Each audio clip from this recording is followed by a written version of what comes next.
He is carrying a small slingshot and wearing a gas mask. The brother of the man in this photo had requested a copy of the image. This was a photo of his brother before dying. For a while, I just tried not to look at the photos. I tried not to think about what happened in the Rابعة Square.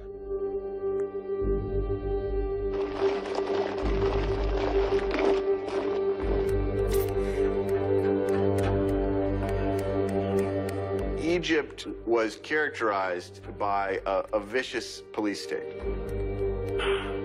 There was police brutality and surveillance everywhere. وقت صعب جدا برضو. كان في اعتقالات وتعذيبات في الأقسام والسجون. كان في قمع وقهر في الدولة بشكل عام.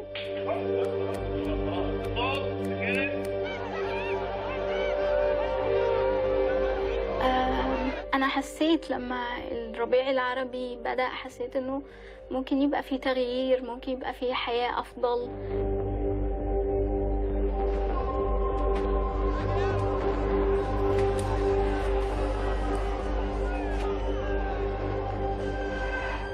نقدر نتغير للأحسن، نقدر نخلي دولتنا ديمقراطية، نقدر نختار الرئيس اللي يمثلنا. ما كانتش الأمور على ما يرام. There were snipers located at the top of buildings. The shots were like that. It was like showers from right and left, right and left, right and left. There was no way that the protesters were ever going to win. It was almost like a superpower just crushing a small country. مرعوب كأنه كابوس. هو حاسس إن هو بس عايز يصحى. The people, they were just standing for something they believed in, just asking to be heard. This was not a battle. This was not clashes. This was nothing except a massacre. When you plan to go in to massacre people and then you actually massacre them, that's a crime against humanity, the most serious crime under international law.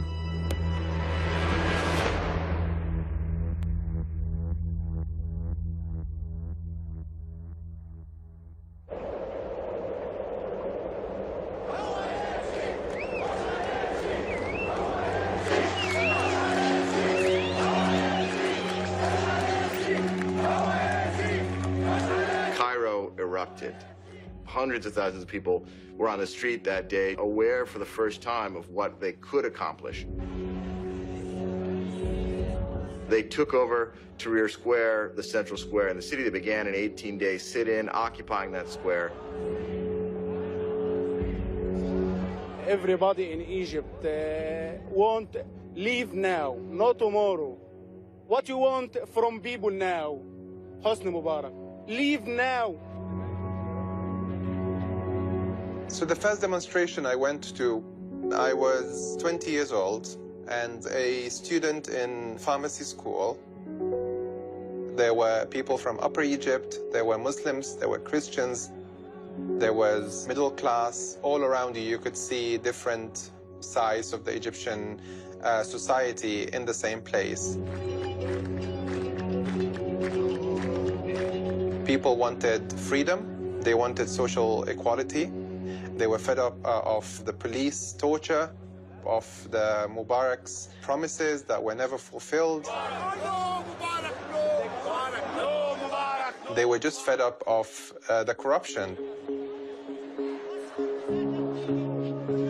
I was in Tahrir Square every day through the 18 days and many of the nights.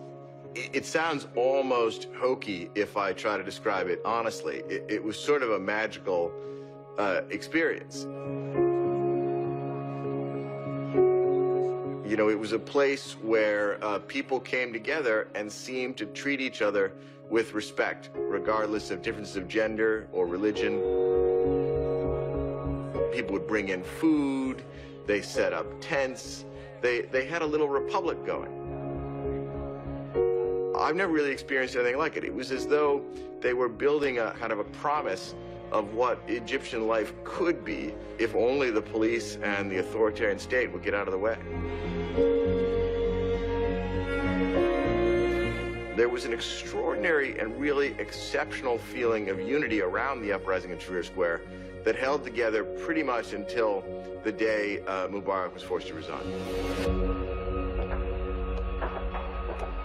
قرر الرئيس محمد حسني مبارك تخليه عن منصب رئيس الجمهورية وكلف المجلس الأعلى للقوات المسلحة لإدارة شؤون البلاد. Very happy, extremely happy. I love you, Egypt. There was a genuine sense of hope. People felt empowered.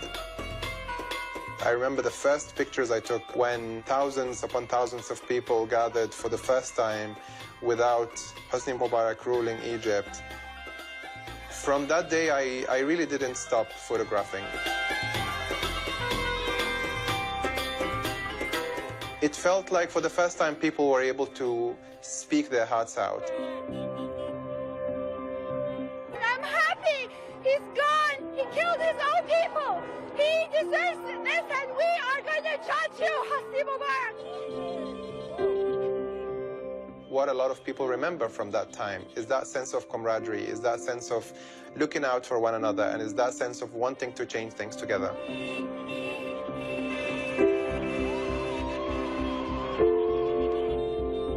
There are very few moments in our lives where we have the privilege to witness history taking place. This is one of those moments. By stepping down, President Mubarak responded to the Egyptian people's hunger for change. But this is not the end of Egypt's transition. It's a beginning. Obama understood that this was not going to be a walk in the park. At the same time, I think he did want to validate, particularly the younger people in protesting, that they had made history. He did want to connect them to the history of mass mobilization. We were situating the young people in the Arab world with this kind of global story of people pursuing democratic change.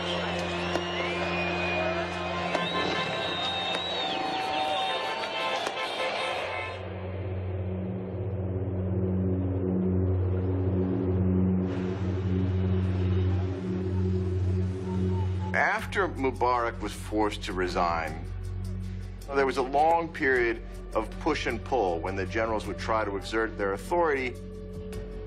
It was always clear that they weren't eager to usher in the democratic transformation that they had promised, but they were kind of reluctantly going along with it through fits and starts. And they allowed elections for president. العملية الانتخابية حتى الآن تسير في جو جيد جدا. None other than Mohammed Morsi, the obscure engineering professor, was the Muslim Brotherhood's presidential candidate. مرجعيتنا هي المرجعية الإسلامية الواضحة، الدولة المصرية الوطنية الديمقراطية الدستورية الحديثة التي الأمة فيها مصدر السلطة.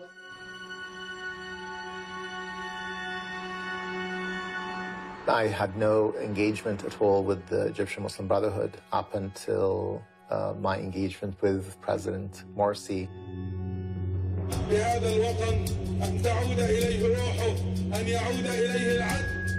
I saw my role as trying to give his voice to people. And then how do we say this in a way that has the best chance of actually reaching his audience? On the one hand, the fact that he was such a normal Egyptian in terms of his upbringing and in terms of his economic status, helped him significantly with a lot of people. صراحة مرسي ده راجل برضه شكله بتاع ربنا ومتقي الله، هي البلد عايزة واحد يتقي الله، يتقي الله فيها ويتقي الله في شعبها. But on the other hand, Egyptian society remains, unfortunately, a very hierarchical society. مع انه المفروض ابقى مبسوطه، بس انا خايفه الانتخابات تبقى لصالح تيار معين او تيار ديني معين، وان احنا نتقلب بلد زي افغانستان. He was a fallah, so he was a peasant. So there's this pejorative term, you know, that Egyptians use towards people who are from rural Egypt.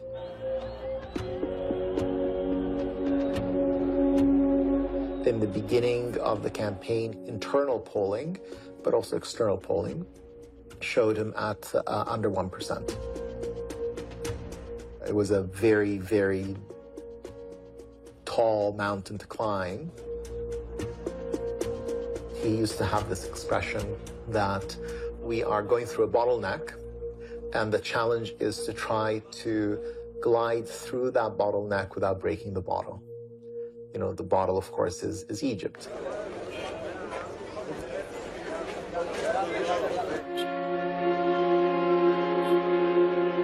So the first free and fair presidential election in Egyptian history took place in June 2012. It was really the first free and fair election in any Arab country for a president. All of the ballots were cast into clear, transparent boxes surrounded by a group of observers from all different parties. And they were counted in the room where they were cast that night. Again, surrounded by many observers and televised. And so when the final round of votes came down, we all knew who won. And it was President Mohamed Morsi. He won by a hair, but he won. يومي 16 و17 من يونيو هو السيد الدكتور محمد مرسي عيسى العيار.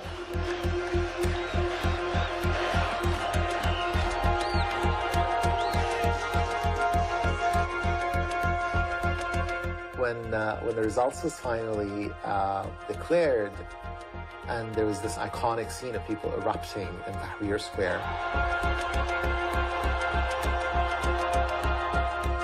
I wish that we could hold on to those moments in the course of the revolutionary Egypt, because those are the moments that remind all of us of what can happen when people work hard and come together.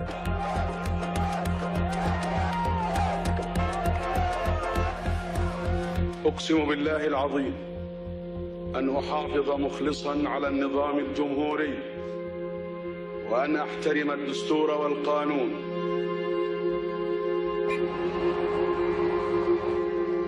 The generals had begrudgingly accepted the election of President Mohamed Morsi. It was clear that they did not intend to actually allow Morsi to wield real power. They had put out another jerry-rigged version of the Constitution that took most of the powers normally associated with the president and gave it back to the generals themselves. And so it was clear that the president was not going to run much.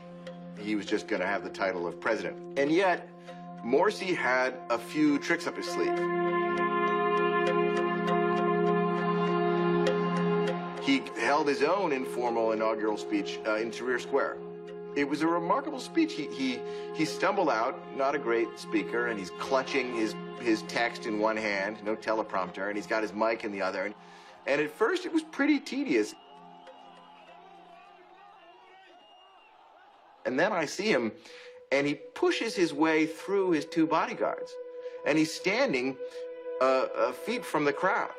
And he pulls back his jacket. He opens up his jacket, and he says, "Look, I have no bulletproof vest. Here I am, standing face to face with you. My only legitimacy comes from you, the people. You're the only one I work for, and no one else will intercede." Now, if you're Egyptian, you will know that no Egyptian president has stood in front of a crowd like that for decades. President Sadat actually was killed by an assassin's bullet. And after that, President Mubarak, who never appeared face-to-face in front of an Egyptian crowd. It was always on television, it was always behind the scenes, and it was always, always, always coated in a bulletproof vest. So it was really an extraordinary gesture of faith in his mandate that Morsi was making. Even liberal Egyptian friends of mine said, okay, I think this could be a president for all of us.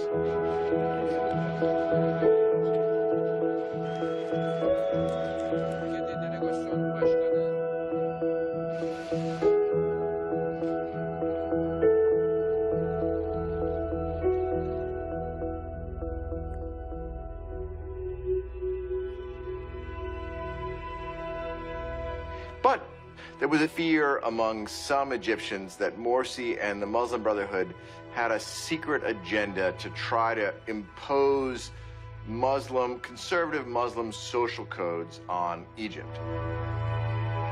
And the Brotherhood, for decades, has talked about Islam is the solution as their motto. They've talked about the laws of Sharia as the basis for all laws. They've talked about requiring women to wear the veil. And so all of that contributed to a fear that if the Brotherhood is left unchecked, if they get what they want, it might not be easy to buy alcohol in Egypt in the future. You know, it may become more difficult to raise your son or daughter as a Christian. So Morsi did not have an easy time of it in terms of their popularity with the broad base of Egyptians.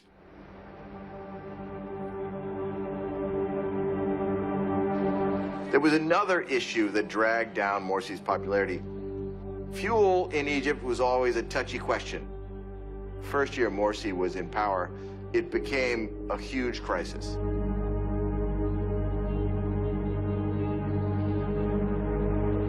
I have read extensively documentation that suggests that there were deliberately engineered fuel shortages in order to raise people's anger and frustration at the Morsi government.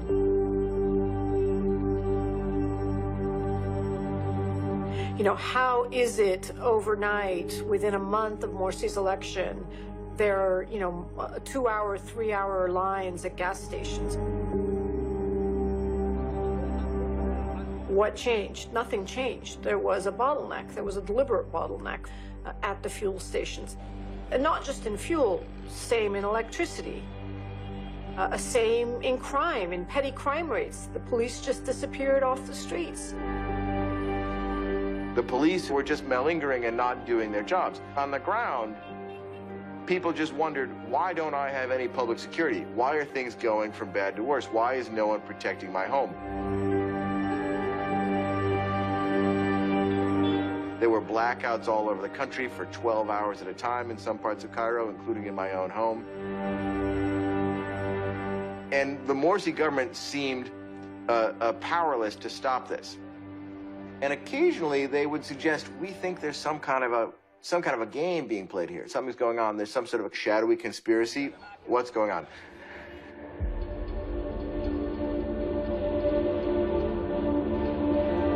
Check. When Dr. Morsi was elected, that came a big surprise to the elements of the deep states.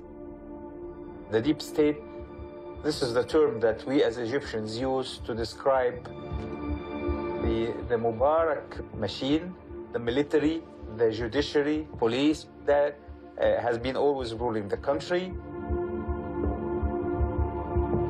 To have a person outside of that state in the top executive position in the country, that would have been a major setback for the deep state. So the deep state started to breathe again and started to do everything possible to discredit him. The strategy was to utilize the anger of the people in order to topple Dr. Morsi.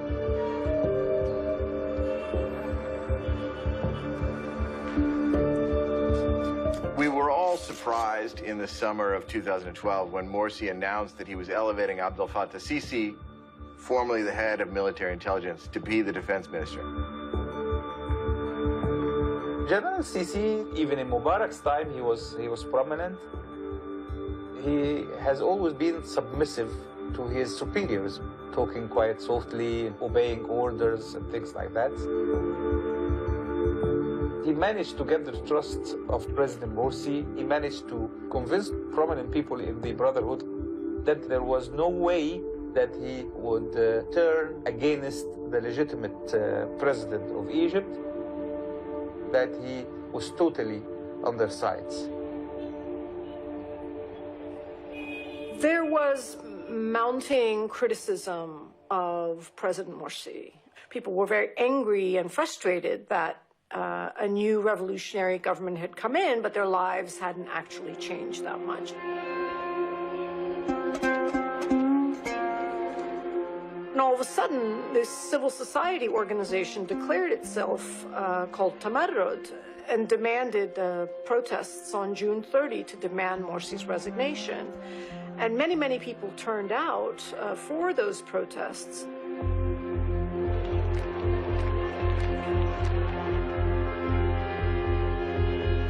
But we also came to learn fairly quickly that they were engineered protests. You got a sense of this kind of snowball beginning to roll down a mountain when you start to see some legitimate public concern and dissatisfaction. Then you start to see this financing and structure put around that so that it is amplified, and then people are out in the streets, and then you're starting to wonder, are some of these people being paid? You know, like what is going on here? And then you start to see the military, you know, look over its shoulder at this and think, you could kind of sense what could be coming.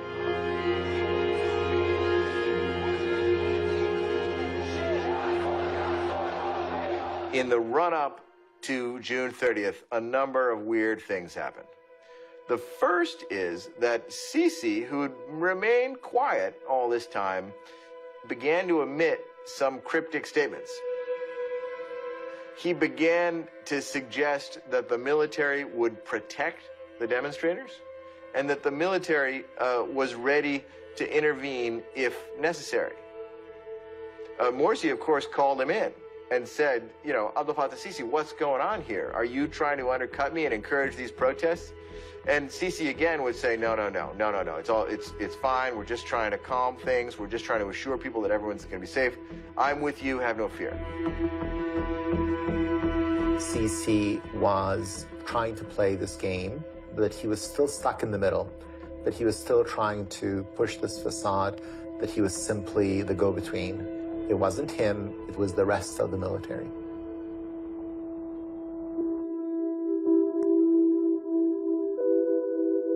President Obama appeared to believe that Egyptian democracy is in the best interest of the United States, as well as in the stability of Egypt. President Obama appeared to be trying to sustain the Morsi presidency. President Obama called Morsi, and the purpose of this call was to urge Morsi to make concessions. He was saying, hey, look, you know, you need to try to set up like a national unity government, and you need to make some bold moves that signal that you're president of all Egyptians. And Morsi kept saying, yes, I want to do that. You know, I'm going to announce some steps along those lines. But, you know, almost with incredulity, like he kept saying over and over again, I'm the elected president. I should have space to manage this. And I remember it's quite poignant at the end. We had just been in South Africa, and Obama had visited Robben Island, walked into Nelson Mandela's prison cell, and Obama said, look, think about Mandela. Like, think about this guy who, like you, was imprisoned. And he gets out, and what does he do? He brings his former jailers into the government, puts them in charge of the security detail. And Obama's trying to say, like, you know, you can be like a Mandela if you just, but to do that, you have to let go of some power. You have to make deals with people that did awful things to you and your movement.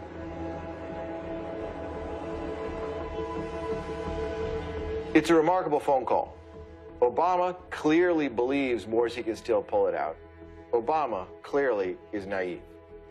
Morsi doesn't get it either. He doesn't understand that even at that moment, the sword is dangling over his neck. He's in imminent danger, and his regime is about to collapse. Then, Sisi's office issues a statement giving Morsi 48 hours to meet the demands of the people, which can only mean stepping down. إن القوات المسلحة تعيد وتكرر الدعوة لتلبية مطالب الشعب.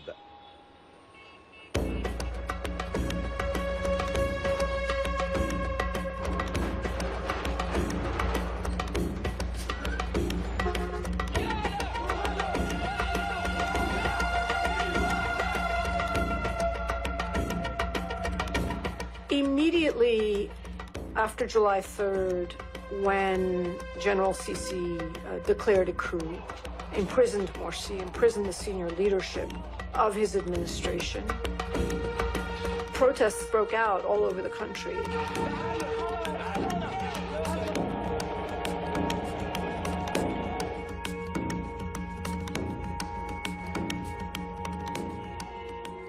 When I heard about the coup, I couldn't believe it. I somehow deluded myself into thinking that the coup plotters would be forced by the international community to back down. I was clearly very wrong.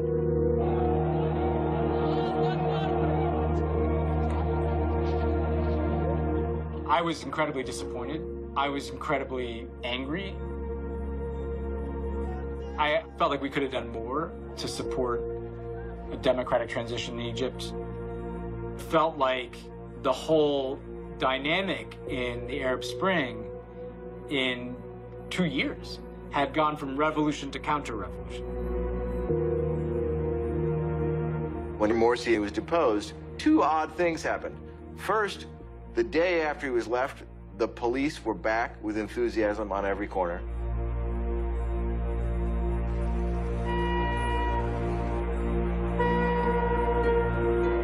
And so was the fuel. The fuel crisis suddenly abated. The blackout stopped. There were no more lines for fuel.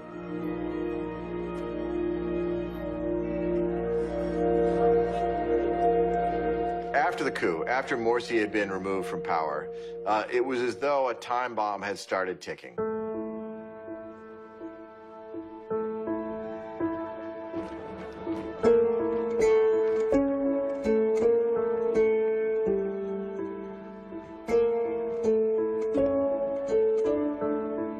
Thousands, tens of thousands of Islamists, at least, of Morsi supporters, had gathered, camped out in Raba Square.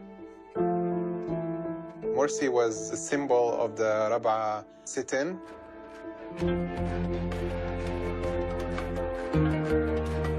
His pictures were everywhere. People carried it in their protests. People prayed for him. People were extremely upset. There was a lot of anger about the whereabouts of Morsi. People did not know where he was. People just came from around the country to rally for him.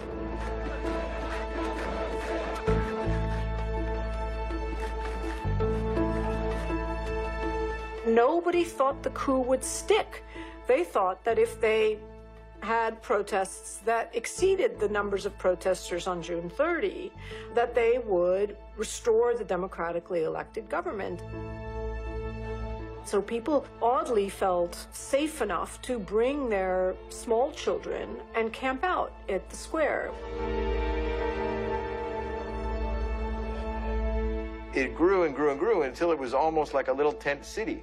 And even at times, bizarrely enough, had almost a kind of festive atmosphere. When you walked around the square, I have to tell you, it was not unfun. You know, there were gatherings of families, there were barbers who had set up their chair and were giving free shaves, you know, barbers against the coup. There was one place where a man had set up a little pen full of ducks for kids to come and visit, you know, ducks against the coup. There was a lot of energy. It was like Woodstock for Islamists.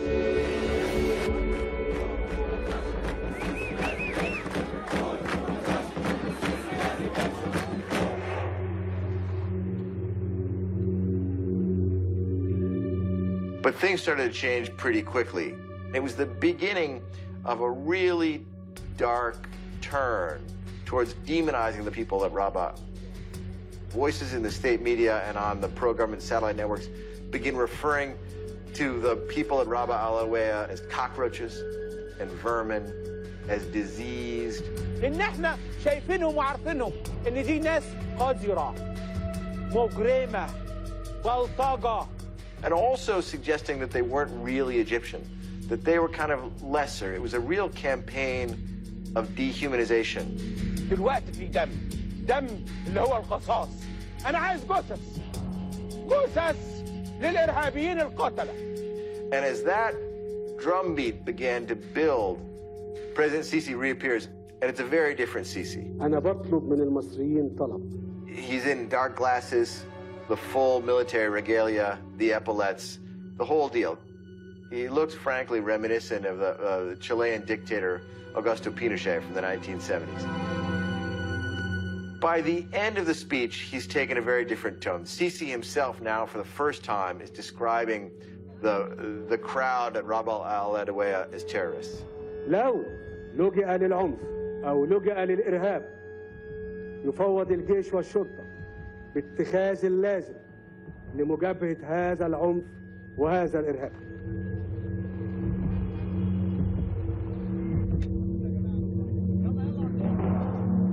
Everybody knew this couldn't go on. We were all waiting for a possible bloodbath. The Western powers, now that the coup had happened, sprang into action.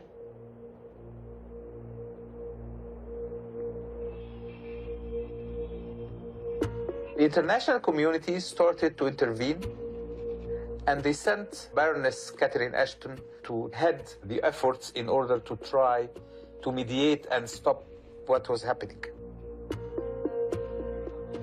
I was part of a delegation who met Baroness Ashton when she came to Cairo. إن إحنا كتحالف إحنا يعني أو كأشخاصنا في التحالف لا نعبر عن أنفسنا ولا يعني نأخذ مواقف. إحنا كل اللي بنعمله إن إحنا بنعكس رغبات الشعب. And the first thing she did say was that they are doing their best to have things happen peacefully, but we must accept reality. There was a roadmap that was announced by Sisi for 6 months leading to elections. You would gather yourselves and participate in the elections. I'm sure that you will do well and you re-establish yourselves. We told her that we cannot get into any kind of talk unless we know what's happening to Dr. Morsi. Dr. Morsi was taken, and we didn't know whether he was alive, he was dead, he was well.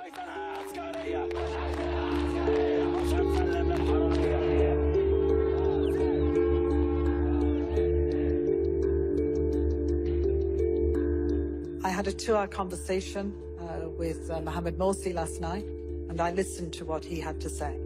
The message to everyone is the same. That people need to come together to find the road to the future together. We went to meet him. She assured me that he was alive and he was well. She met him. She actually went around and she saw a refrigerator. She opened the refrigerator and found out that there was good food inside. So I told her that this is good, that Dr. Morsi is being well fed and well maintained.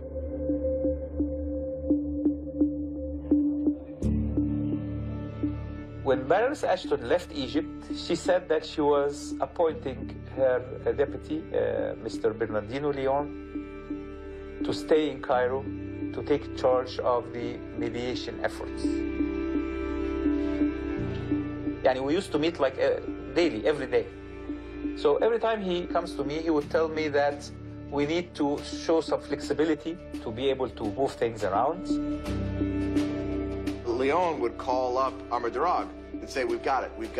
Sisi and company have agreed, hold on, give us 24 hours, we're gonna call back. If you guys start dismantling the sit-in or at least decrease its size, they've promised to release some Islamists. It never happened. I told him that we have no control whatsoever of the people. even if the leaders told them to go home, they wouldn't accept that. Because they insist that the democratically elected president must be put back in power. The leadership inside there were desperately anxious to make sure that they were not seen to be provoking anything. There had already been one or two bloody incidents on the periphery of the square. The military are the biggest force in Egypt. Historically, generally popular and well respected, but this was going to take the military into a place where they had then be responsible for the deaths of their fellow citizens. And the orders that were going to be given to clear that square were going to be plainly in breach of any reasonable use of force. And would then mean that the whole chain of command would be guilty because they had executed orders that were in effect illegal. If they do this, they will be so steeped in blood that there's no way back. And they can never give up power. So you've just said goodbye to democracy for whatever period it is.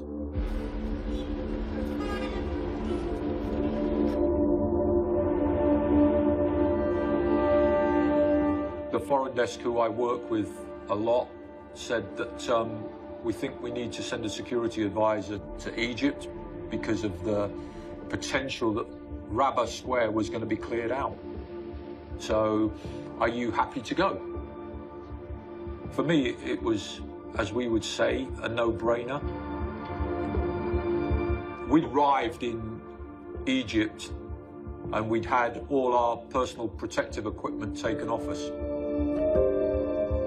All our bulletproof jackets, public order stuff, our ballistic helmets. It was almost like you were naked. I'd never been to the square, so myself, the reporter, producer, and cameraman and fixer drove to where Raba Square and the road where all the Muslim Brotherhood was set up. There was lots of people drinking tea and chatting. All in all, I thought it was very, very peaceful. We did a little bit of filming and we decided we'd head back to the hotel.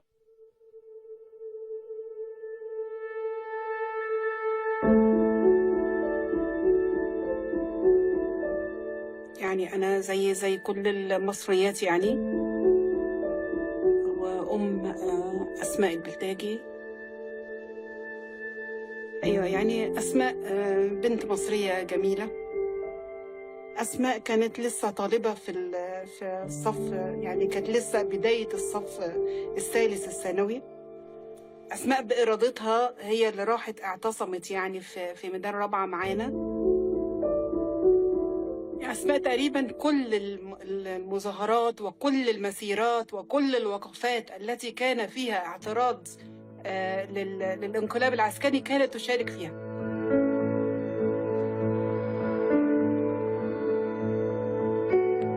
The first time I met Asma al-Biltagi, it was in Tahrir Square, where I went to demonstrate against the practices of the Egyptian army. I felt very comfortable towards her and I became close to her and we became friends. She had big dreams and big hopes to change Egypt. And she was a kind of a strong person who always stood against injustice. And she was very brave. She actually went to the front lines everywhere in protests. She wasn't scared and she believed this was her right and she defended her right with all her heart. I kept on hearing rumors that there will be armed dispersal and it's going to be bloody. Around 6 o'clock, I looked from the window and all I see are armed vehicles in large numbers heading towards Raba Square.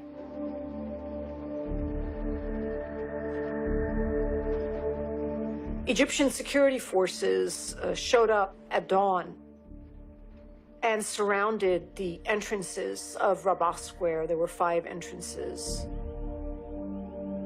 They announced with loudspeakers that they wanted people to leave.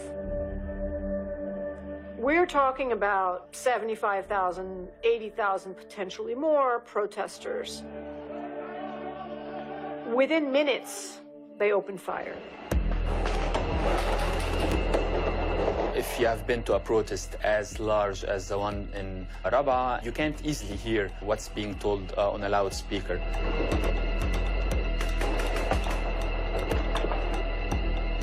Some entrances, for example, you would see the warnings followed almost immediately by attacks by security forces, firing intentionally to kill.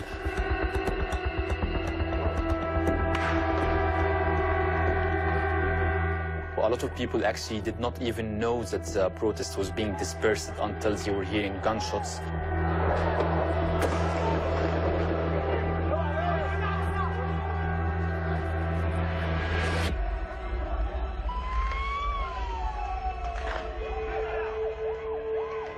كانت الليلة عادية يعني في مثل معظم الليالي التي كنا نقضيها في الاعتصام يعني بدخول دبابات إلى داخل الميدان رابعة. كانوا يستطيعون يعني الغاز المثير للدموع كان من أول لحظة دخلوا فيها الميدان. وكان هذا أكثر شيء كنا نحس بالاختناق الشديد، يعني لا نستطيع أن نتنفس أنا وأسماء. كانت أسماء تمسح على وجهي وأيضا تضع يعني منديل فيه بعض الأدوات الطبيعية على فمي لكي أستطيع أن أتنفس، وأنا أيضا كنت أفعل معها هذا. The tear gas was unbelievable. It would burn your skin, it would burn your eyes, and it would just cause you not to be able to breathe.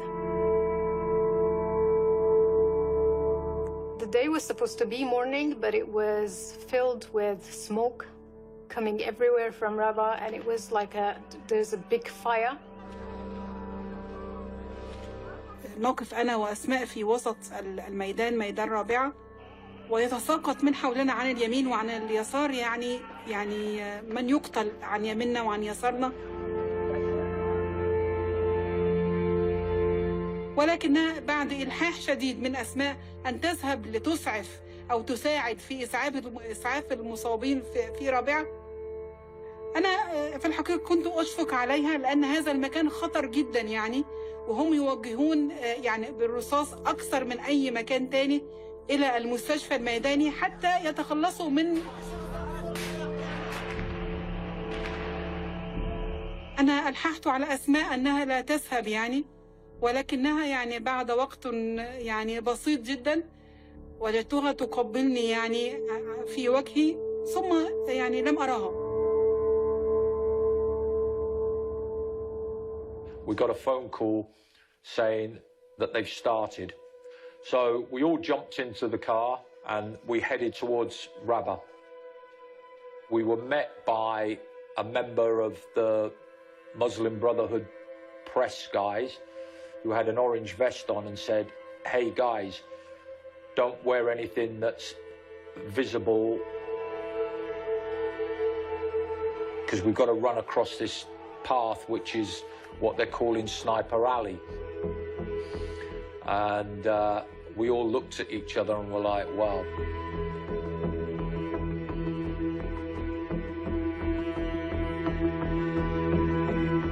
Where you run across the street, you can't see anybody at all. You're just running.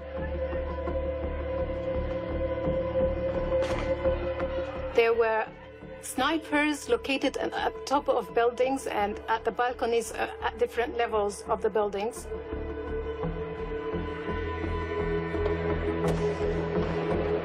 The shots were like that. It was like showers from right and left, right and left, right and left, trying to prevent people from accessing the square. It was like a suicide mission.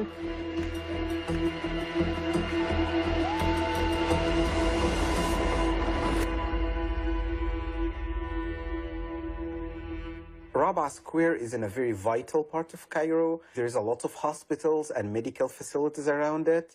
This is where we received many of those who have been attacked during the day. At the beginning of the day, there was trickling of patients. However, within a very short amount of time, I can tell you there was flooding of injured protests. It was chaos over there. We had to do a triage for people, and you decide, yes, this one deserves a treatment, this one doesn't deserve. There's a hope for this one, there's no hope for that one. يعني أنا لا أعرف كيفية هذا الضرب الذي كانوا يعني هذا الرصاص يعني الذي كانوا يطلقونه على المعتصمين وتحدث عنه هذه الإصابات بهذه الوحشية وبهذه البشاعة يعني. هناك من خلعت يعني يده أو يعني أشياء، وهناك من استخرجت أمعاؤه. أنا كنت أشفق على أسماء من أن ترى هذه المناظر. I heard that Asma was injured. So I went to see her. When I entered, they were bringing in the injured people.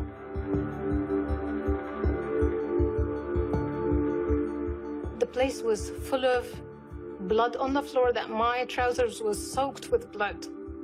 And bodies are piling on top of each other.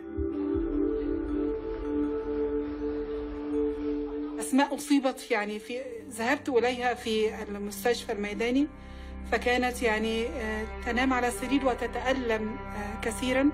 أنا لا أعرف أن أسماء أصيبت بالرصاص الحي يعني.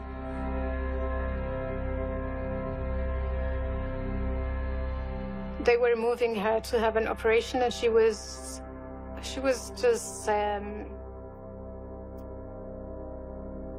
just looking at the people around her. So I knew that she could see me and she could recognize me, and they took her to the operation room.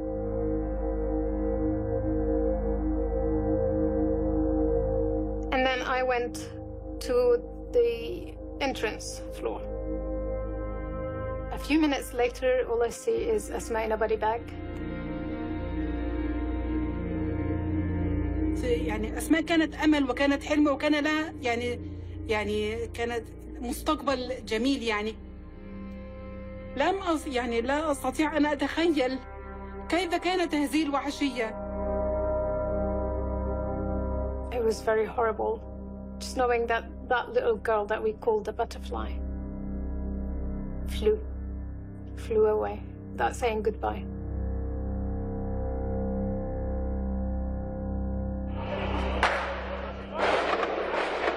And then the hospital was targeted, and the shooting started very heavily.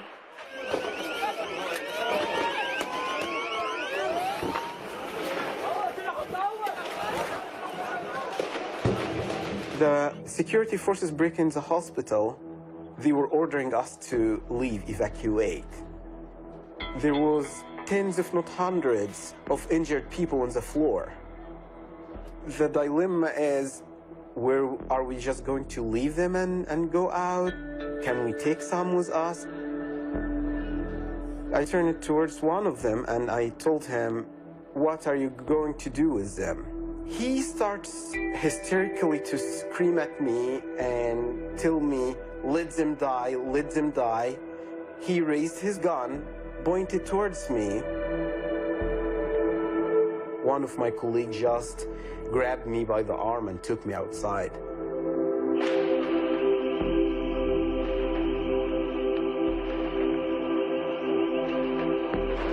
At this moment, it was over. It was everybody for himself.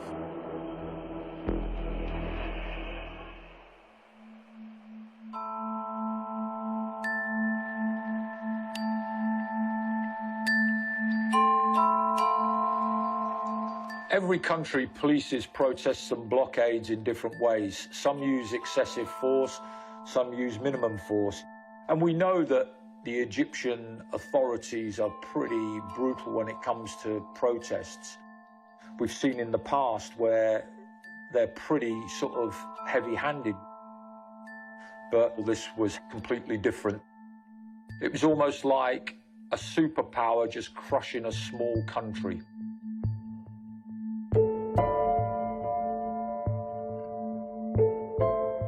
الثورة المصرية كانت بالنسبة لنا حلم جميل، إنه الدنيا هتتغير، هيبقى في حرية. لكن للأسف يعني مش كل الدنيا ما مشيتش زي ما احنا عايزين. في وسط الفوضى دي اتفرقت عن أخويا عمر.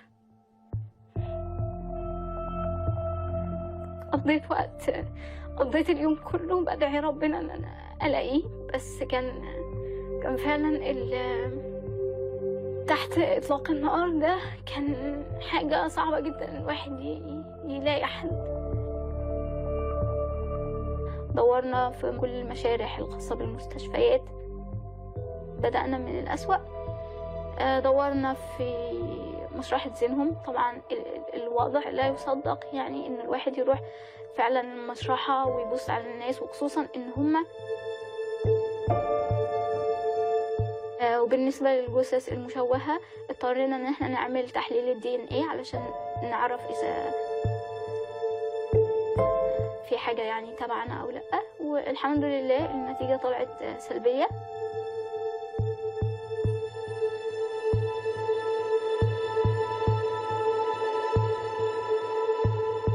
When I saw the people in the mosque being laid out, the decision was made that we wouldn't venture out until we thought it was safe enough to go out. As press, we don't carry weapons. When you go to areas where there's people carrying weapons, you're fully aware and you're always on the lookout for it, because you don't know who these people are. Are they good or are they bad? I walked out just to have a quick look, and I saw that the square had virtually emptied. There was no shooting going on at all. It was like a cessation of fire. There was nothing. I believed it was safe to go out there. I got hold of Mick, the cameraman. We walked out towards the square.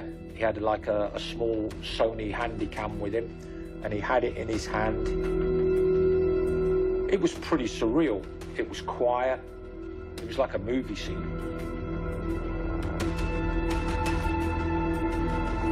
And then I think Mick said, we'll get this shot and we'll head back. The next thing I heard, he said, I've been shot. I'm screaming now, Mick's been shot, Mick's been shot. The whole world changed for us. The story wasn't the square anymore, it was trying to save Mick's life. You can see now the colour in his face is starting to go. We rush Mick in the A&E, the surgeons come round him, and by then it's too late. Mick had passed.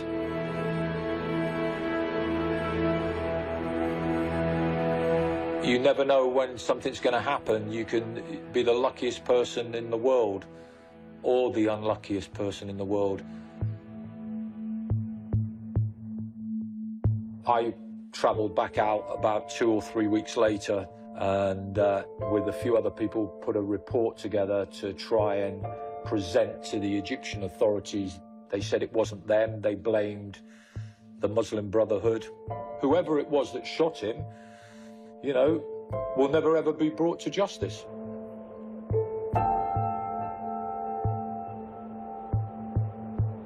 بس احنا يعني يوميا بنروح المشرحة او المستشفى او نبحث في اي طريق. يعني بدأنا فعلا نبحث من كنا بنروح نعمل شكاوى كتير في أقسام الشرطة، في النيابة العامة، في كل مكان نقدر نقدم فيه شكوى كنا بنروح.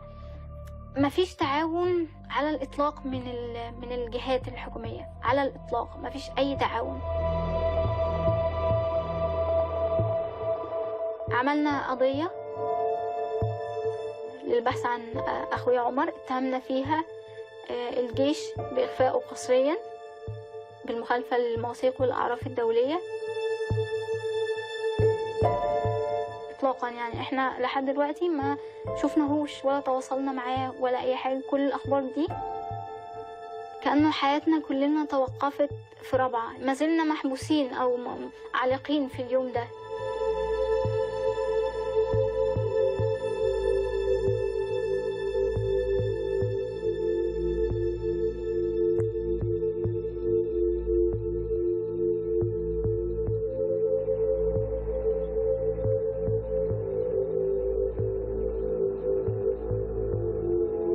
What's been quite shaming about what happened at Rab al-Adawiyah is simply compare it to Tiananmen Square, where similar numbers of people died.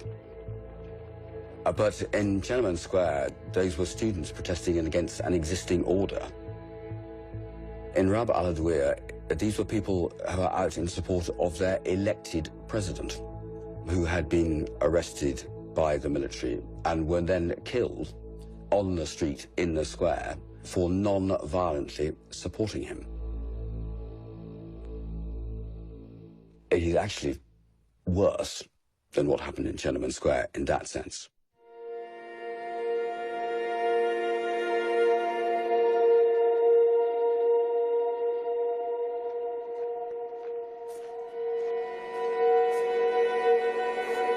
Good morning, everybody.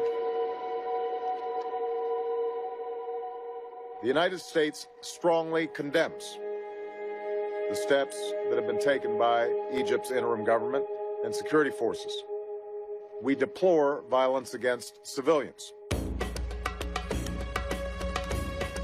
And you can pick any number of days where kind of the death of the initial promise of the Arab Spring. If it hadn't happened by then, it happened in Raba Square, that's for sure. America cannot determine the future of Egypt. That's a task for the Egyptian people. I know it's tempting to blame the United States or the West or some other outside actor for what's gone wrong. That kind of approach will do nothing to help Egyptians achieve the future that they deserve. It was like one of the most depressing, disappointing, angering experience because we as a government had made the decision that we weren't going to push back against the fact of this coup, and now we're seeing the most acute consequences of it. And I'm not sure that it's the role or the responsibility of the United States or the United Kingdom or France, for that matter, to intervene when things go wrong in a foreign country. Where I fault the United Kingdom and the United States and France in particular is the extent to which they have provided military support to this coup government, knowing full well its brutality against its own people.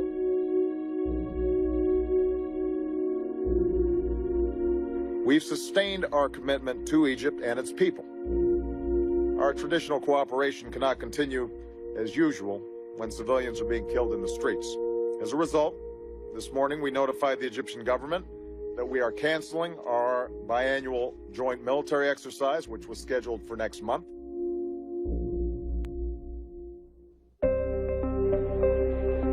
We've been discussing what we've been doing in each country to revoke export licenses on items that could be used for internal repression. We don't want to hurt the people of Egypt in actions that we take.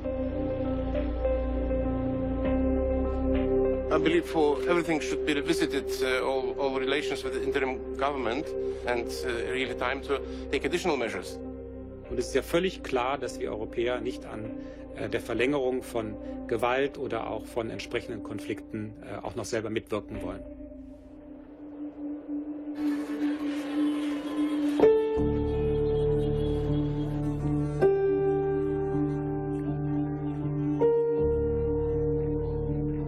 كلنا معاه وهندعمه لأنه هو راجل مرحلة وراجل القوي اللي حمى مصر من التقسيم وحمى مصر من الإرهاب.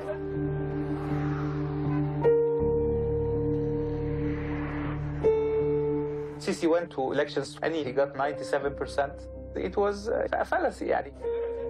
Media that covered the election places, they were empty. Nobody went there, and yet numbers indicate that like 40% or 50% of the eligible people went to vote. I personally believe that Sisi got elected the same way all dictators in Egypt got elected, forging elections. And this is the way with all dictators, nothing new in that. أقسم بالله العظيم أن أحافظ مخلصا على النظام الجمهوري وأن أحترم الدستور والقانون وأن أرعى مصالح الشعب رعاية كاملة. The repression that followed has really been astounding. Not only did the government crack down on the Islamists, not only did the government outlaw the Muslim Brotherhood and do everything it could to dismantle the group and to lock up its members and its leaders forever. In time, and it didn't take that long really, the government began to turn even on its more liberal or secular supporters.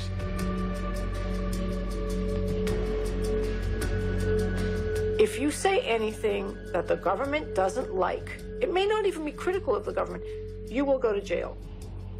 You will disappear into the dungeons, and you will have no recourse to the law. We had mass trials of 500 people who would be accused of violence at a police station or violence against security forces. And we even had a case of hundreds of people being sentenced to death for the exact same crime.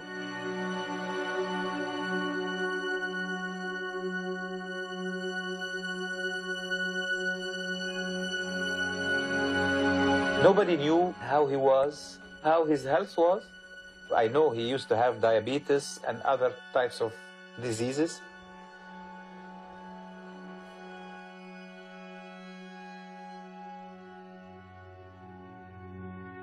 President Morsi died in a cage in court in front of the whole world. Nobody knows whether he was deliberately killed on that day or it was just out of medical negligence. Whether you like him or not, whether you agree with him or not, he used to be an elected president, a human being that ought to get proper attention in prison. A man who is over 60, he was treated like that. We've got 60,000 in jail, and they're dying in jail, as the former President Morsi died in jail. That is now sadly happening, I would have thought, to a significant number of those political prisoners. In terms of the international response, I don't believe that the United States or the United Kingdom wanted Morsi to be toppled. However, having once been toppled, having a coup taken place, and I think they took the path of least resistance. In the wake of the Rابعة massacre, the United States did suspend its military support for Egypt. And yet, under President Obama, Secretary Kerry restored military support to the Egyptian government. We have a significant amount of increasing military-to-military cooperation. The president has lifted the hold on the equipment and goods which are very essential to the fight against terrorism.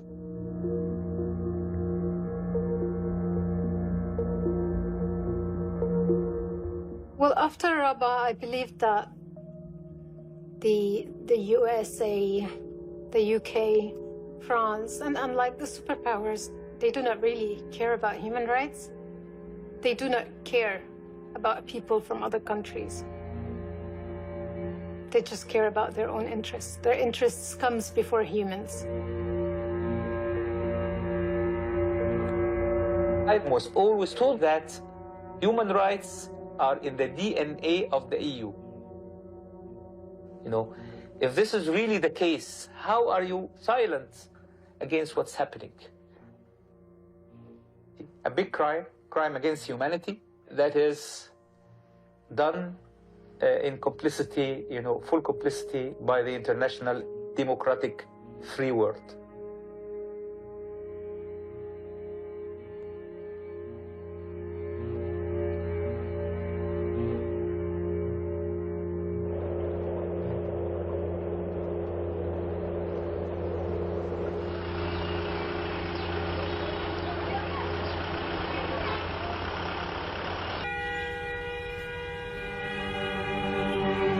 The title of our report, of our investigation in the Rabaa massacre, is All According to Plan.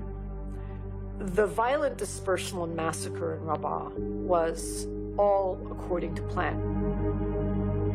Talking to so many survivors of that squares massacre, it was unbelievable. What people described, the images that emerged, protesters had their cell phones, protesters had cameras. They could document exactly what government security forces were doing. We are talking of over 1,000 people killed in broad daylight. People in hospital clinics killed in broad daylight. Tents set on fire. People trying to flee, people with their hands up, being gunned down, gun to the head, gun to the chest. It was truly shocking.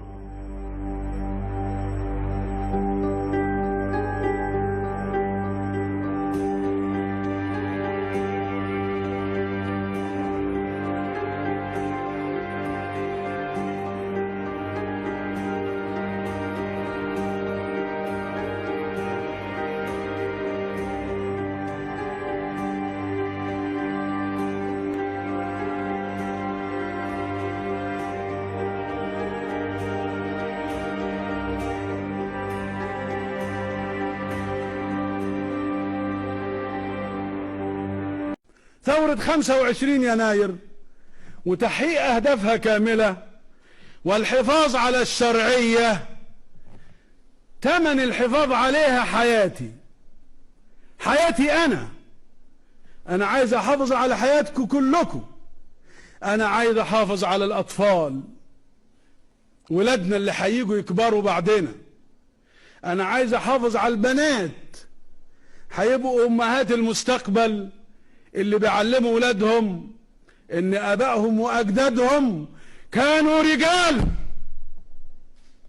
لا يقبلون الضيم ولا ينزلون ابدا على رأي الفسدة ولا يعطون الدنية ابدا من وطنهم او شرعيتهم او دينهم. صامدين نحنا يا ناس لتعود الشرعية، نهضة ورمسيس الأساس،